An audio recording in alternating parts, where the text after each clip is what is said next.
The Suicide Squad. Now, unless you've been living under a rock for the past 5 years, you'll know how much context there is surrounding this film. Not just the film itself, but the DCEU and also the 2016 Suicide Squad film that came out. It was just so disappointing how it was built up to be one of the most groundbreaking superhero stories that we'll probably ever see on screen, because it was basically a culmination of super villains, not heroes, villains, coming together for the very first time. It was a disaster from start to finish for me. I didn't like it at all, and also it was a flop at the box office and it failed among the critics as well. And in my opinion, I think it was just a film that was released too early in the series, because all we got was Man of Steel, Batman vs Superman, Dawn of Justice. They threw everything in straight away, and it just seemed like they wanted to play catch up very, very quickly with Marvel. But because that film was such a disappointment, and despite that, the producers still knew these characters were a vital piece in the puzzle to expanding this DC extended universe in a whole new direction, and that's exactly what we've got with this new one, The Suicide Squad. So again, it wasn't because of the characters, it was more about how the film was done, and that's why we've got a reboot so quickly after only 5 years. It had so much expectation. It was either going to be a flop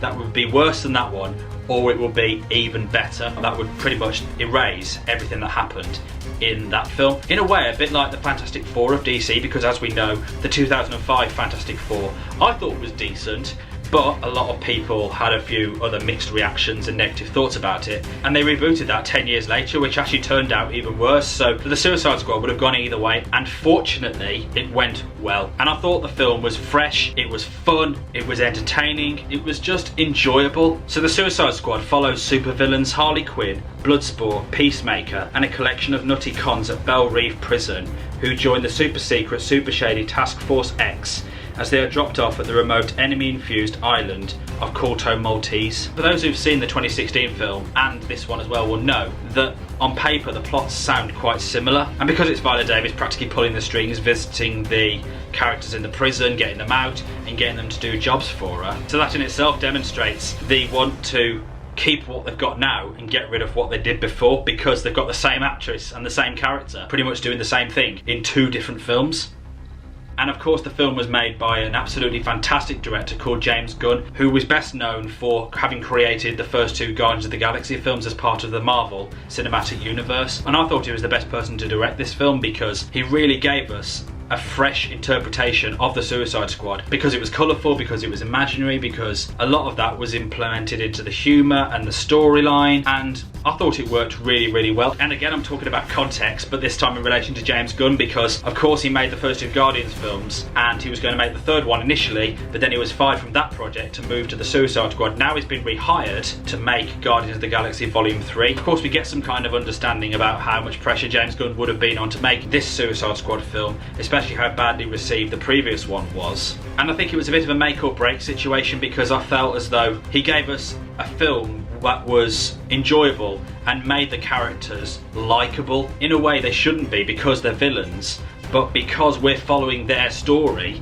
and their paths, they are meant to be somewhat likeable, while also still maintaining that villainous, antagonising aspect at the same time. And that's why I thought it worked with that character. And it's not the first time actually that we've seen some unusual superheroes in a James Gunn film, because of course we saw Rocket the Raccoon in Guardians of the Galaxy, as well as Groot, who's a live tree, and yet here we see a walking, talking shark. So yes, I thought the visual style and narrative structure and also the use of humour really worked to this film's advantage, and I'm looking forward to seeing what direction it goes in next. Now in terms of the performances, it's a bit of a mixed bag, because you had some characters who were returning, while you had others that were being recast, and also ones who we haven't seen yet. The first one I'm going to talk about is Bloodsport, who was played by Idris Elba, and he was previously played by Will Smith in the 2016 film. Now I'm not going to talk too much about that character and that performance in the previous film, because that was one aspect I actually did really like about that film, but Idris Elba was even better, and I thought he absolutely killed it. He was funny and likeable, but at the same time he was quite intimidating. As much as he's a character who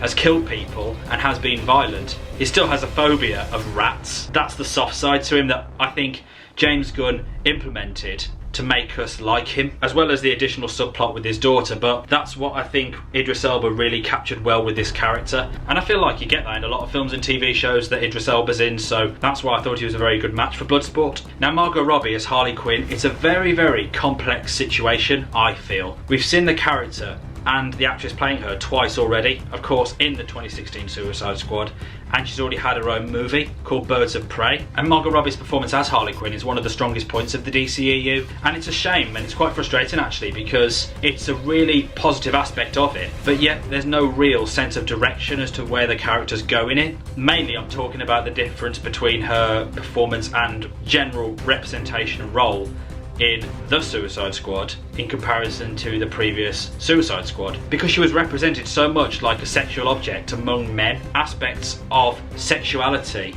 were deliberately implemented to entice the audience. It just wasn't thrown in your face this time because it wasn't necessary. It's more about developing her as a super villain, because, you know, she was a psychiatrist and who becomes a bit of a psychopath, but it's just the general media's representation of women that almost makes it excusable to represent women in that kind of way. And the Suicide Squad really kind of put a bit of a lid on it, to be honest, where it wasn't as in your face as it was previously. And that's another factor as to why this one was a bigger success than the previous film was in terms of the Harley Quinn character and Margot Robbie's performance. If they do another film with Harley Quinn in, I think they need to focus a little bit more on her personality, her characters, potentially even her backstory as well. And I think that would be a good new sense of direction as to where this DCEU will go. But overall, I thought Margot Robbie was very good, and I do like her performance as Harley Quinn. Now, John Cena, I'm not going to talk too much about WWE and how much I enjoyed watching him in it growing up, but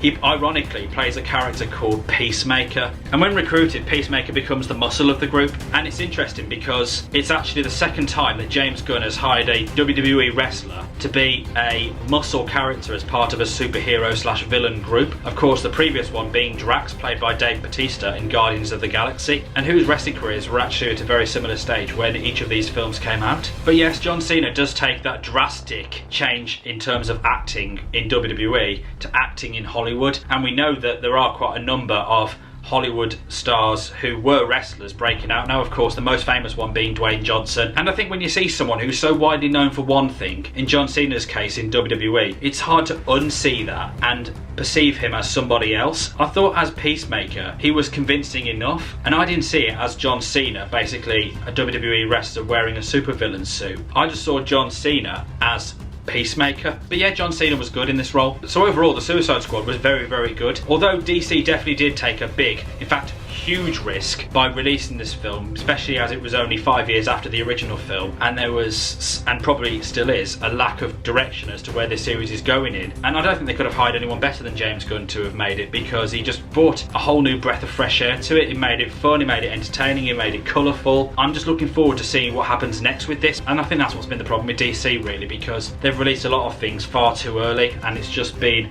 a bit of a slip up basically. And I think they've just got to be a bit more patient and just build it up a little bit more, and that would get people more intrigued and excited about it in future. But yes, this version of the Suicide Squad is significantly better than the previous one. I'm not going to pretend I'm going to forget about it. Alright, I will forget about it, because how can you forget a film that you just genuinely did enjoy? But it's just a shame that it's happened at this point, but better late than never, eh? What do you think of the Suicide Squad? Was it better than the 2016 film, or are you among the minority who actually enjoyed that one better than this new one? Let me know in the comments below, and as always, if you did go on to enjoy this video, then please hit the like button and subscribe for more, and have a notification bell tick so you're notified when I upload a new video, and I'll catch you in the next one. Take care everybody.